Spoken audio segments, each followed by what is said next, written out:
In this type of work, you have to be willing to swim in an ocean and you don't know if it's an ocean or a river or a swamp, basically. And be willing to make really bad work at times to find things that do actually work.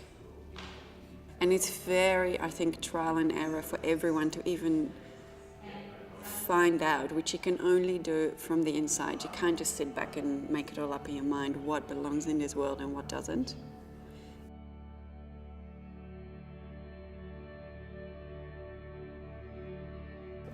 I've chosen to adapt my favourite novel, an adaptation of the Master and Margarita, a very loose adaptation, by the Russian author Mikhail Bulgakov.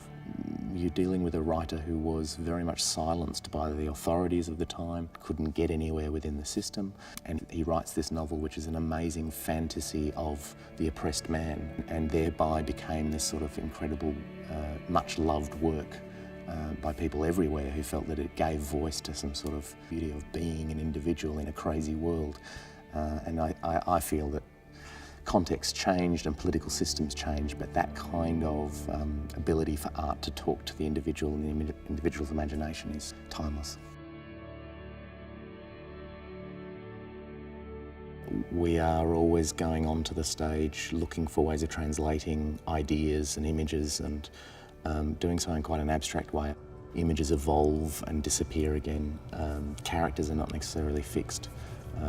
So the narrative frame is completely new. It's becoming, as you can see, a sort of asylum in which a group of people deal with questions about art and failure and love.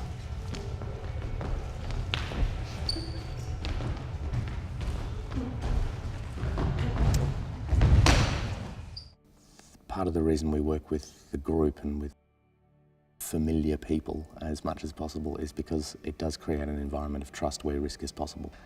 For me, the kinds of risks that I'm taking are completely terrifying. It's scary work on some really fundamental level. I've sort of taken out the translation process that most theatre directors go through, where they're trying to achieve a sort of a realisation of a text via performers. I think in this way the performers themselves become the text. So join that's why.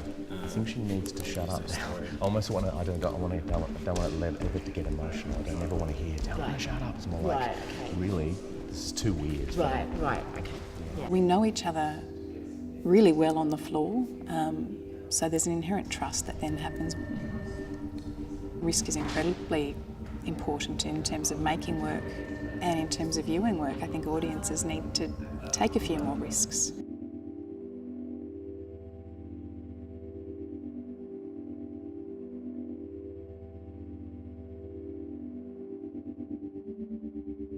Often I'm looking at the kind of push and pull of intimate to large and group to personal, on a thematic and a political level too, because that's partly what the book does so well, is it tells a very intimate, very romantic love story, but also manages to sort of tentacle out and become very much about contemporary society.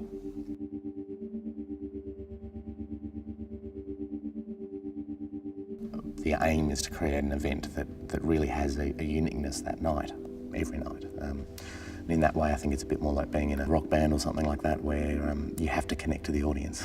You know, there's no possibility of just treating them in the dark as paying customers. You've got to make sure that they're excited. As theatre makers, it's our role to nudge things, to get people thinking, to shift people outside of their comfort zones. I mean, that's the role of artists, really.